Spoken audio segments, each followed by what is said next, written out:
અમારા ખોજા TV radio અને એરવેસના માન્ય સાંભળનારાઓ, લે કોતિદિયન છાપું હજી હું પકડીને બેઠો છું અને હજી ઘણા સમાચાર છે તમને આપવાના, જે હું તમારી સામે બયાન કરું છું. અને વર્તમાન પત્ર લે કોતિદિયન page 48 નંબરના પાના ઉપર જે પીણું, જે શરબત જે ઇન્સાનને શક્તિવાન બનાવે, બોisson énergisante, તેના બારામાં છાપતા કહે છે કે તે પીવાની મના કરવામાં નહીં આવે, પણ તેના ઉપર કડક દેખરેખ જરૂર રાખવામાં આવશે. રેડ બુલ, મોન્સ્ટર, ઓબર્ન નામના આ પીણાઓ બધાએ હાથોમાં સોંપવા જેવા નથી. ખાસ કરીને નાના બચ્ચાઓ અને પૂરા જવાન ન થયા હોય તેવા બાળકોને તેનાથી રોકવામાં આવે. શરાબ, દારૂની સાથે તેનો ઉપયોગ ન થવો જોઈએ, અથવા શારીરિક જે કષ્ટ, કામ કર્યું હોય કે કસરત કરી હોય તે વખતે પણ તેનો વપરાશ કરવામાં ન આવે. 2008થી આ પીણું ફ્રાન્સમાં પથરાઈ રહ્યું છે. 40 million de litre, 40 million litre વાર્ષિક દર વર્ષે પીવાય છે. અને 14 વર્ષથી વધુ ઉંમરના લોકો 9 મિલિયન લોકો છે, 9 મિલિયન બચ્ચાઓ છે કે જે 14 વર્ષથી વધુ ઉંમરના છે. પેટ સર હમલવાળી ઓરતો અથવા બચ્ચાને દવડાવતી ઓરતો હોય તેવી, અથવા જે લોકો કયરની બીમારી રાખતા હોય, રેં, મગજ અથવા કલેજાનો રોગ, જે ગ્રાવ બીમારીના શિકાર હોય, તેમને આનાથી જરૂર દૂર રહેવું જોઈએ.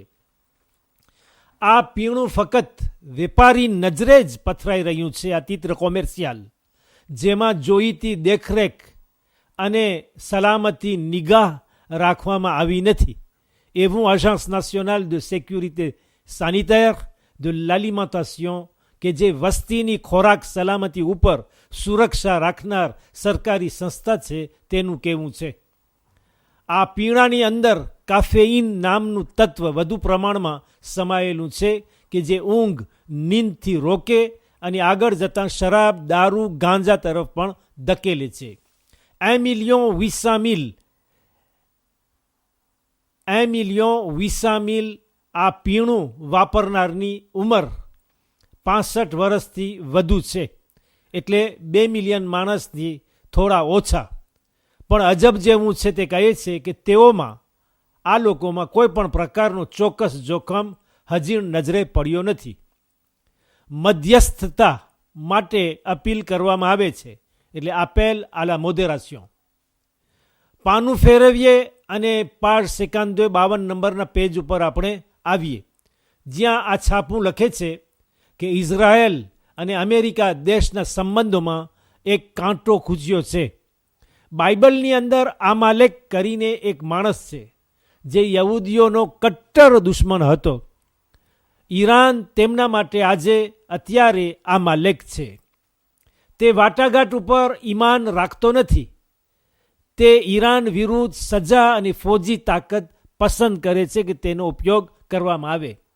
અને ઓબામા જ્યારથી 2009માં મેઝોન બ્લાન્ચ વ્હાઇટ હાઉસમાં દાખલ થયો છે, ત્યારથી તેનો ઈરાદો ઈરાનીઓ સાથે ડાયરેક્ટ વાતચીત કરવાનો છે. અમેરિકા અને ઈરાન વચ્ચેના સંબંધો, આ થોડી છૂટછાટ તેમાં ભલે થઈ હોય, પણ આ બીજો દેશ પોતાના પાડોશી દેશ ઈરાન સાથે અવિશ્વાસ અને સાવચેત રહે છે.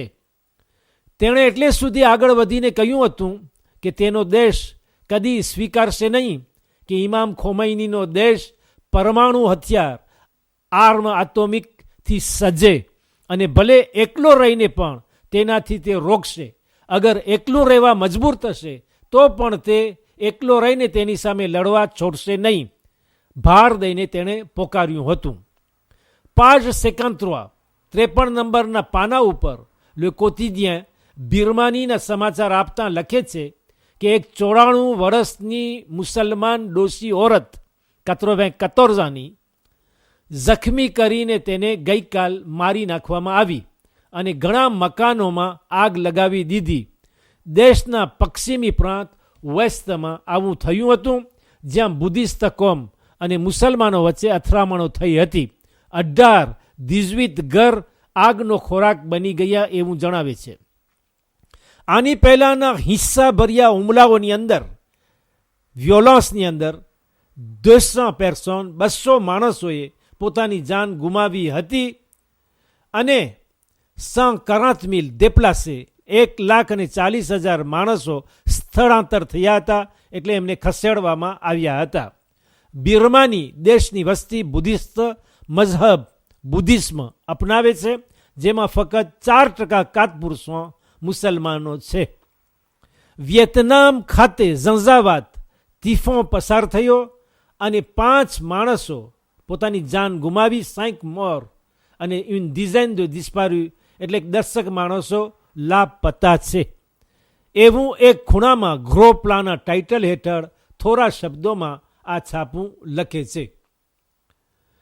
page 54 ઉપર આપણે આવીએ.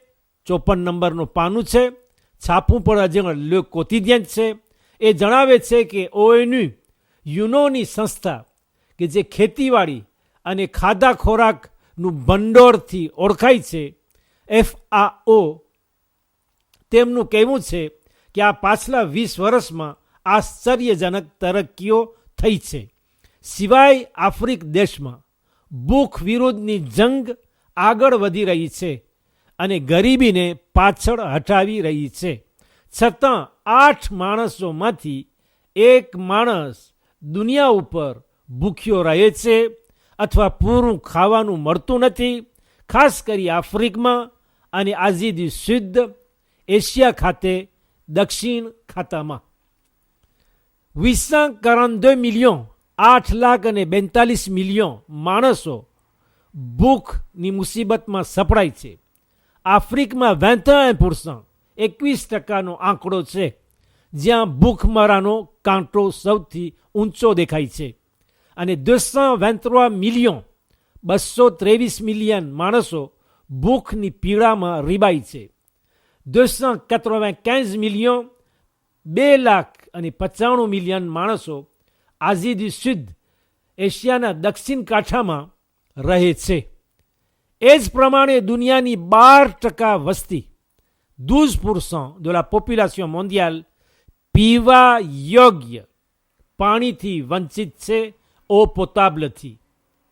વૃદ્ધિ દર એટલે taux de croissance આફ્રિકામાં 5% 5% છે, પરંતુ 50% 50% વસ્તી ભારે ગરીબીમાં વસે છે. ઇરાકમાં ગઈકાલ 23 માણસોને 23 personnes ફાંસીની સજા મળી છે, condamné à mort par pendaison. અત્યાર સુધી આ વર્ષમાં 90 personnes 90 માણસોને આવી સજા મળી ચૂકી છે. ગઈકાલ 20 માણસો 20 personnes અલ કાયદાના માણસો હતા અને બાકીના 3 બીજા ગુનાહિત અપરાધોમાં સજાવાર થયા હતા. છેલ્લા પાનામાં page 56 ઉપર એટલે 56 નંબરના પેજ ઉપર Le quotidien અખબાર એક એડવોકેટ, અધિકારોનો રક્ષણ કરનાર, défenseur des droits તરફથી એક વાત ટાંકે છે કે વિદેશી નાગરિકો એટલે citoyen d'outre-mer જે ફ્રેન્ચ છે પણ ફ્રાન્સમાં રહેતા નથી, બહાર રહે છે, વધારે ભેદભાવના શિકાર બને છે. એટલે ફ્રાન્સના નાગરિકો કરતાં જે ફ્રાન્સના સિટોયન છે તેમની કરતાં જે ઉત્તરમેર અથવા બીજા 12 દેપાર્તમેન્ટમાં સિટોયન રહે છે ફ્રેન્ચ લોકો, એ વધારે ભેદભાવના શિકાર બને છે. જ્યારે નવા વિદ્યાર્થીઓ ફ્રાન્સમાં પગ મૂકે તે સમયે આવું થાય છે, અથવા તો કોઈ પહેલી વખત રોજગાર કામ ધંધો શોધવા નીકળે તો તે ટાઈમે પણ આવું જ બનતું હોય છે. હવે રેવિન્યુનમાં એક વાત જે બોલાય છે એ તમારા સામે હું કહું છું કે એ છાપામાંથી મેં એ વાતને લીધી છે કે અમે સંપૂર્ણ હક રાખનાર નાગરિકો છીએ. અમે સંપૂર્ણ હક રાખનાર નાગરિકો છીએ. અમે સંપૂર્ણપણે અલગ નથી. અમે સંપૂર્ણપણે અલગ નથી. Nous sommes des citoyens à part entière et non pas entièrement à part. જેવી રીતે રેયુનિયન ટાપુ ઉપર આમ બોલાય છે. તેથી એક રેયુનિયન વાસી કહી હતી, એ છાપામાં તેના શબ્દો છે કે અમારા અધિકારોને અમને જપ્ત કરવા જરૂરી છે અને અમારા નાગરિકતા સિતોયન તેને વાપરવી તે અમારા માટે અગત્ય છે. બસ આ સમાચાર ઉપર હું તમને છોડું છું. ઇન્શાલ્લાહ આવતીકાલ ગુરુવારના ફરી આપણે મળશું. ત્યાં સુધી ખુદા હાફિઝ અને વાલેકુમ સલામ વરહમતુલ્લાહિ વબરકાતુહ.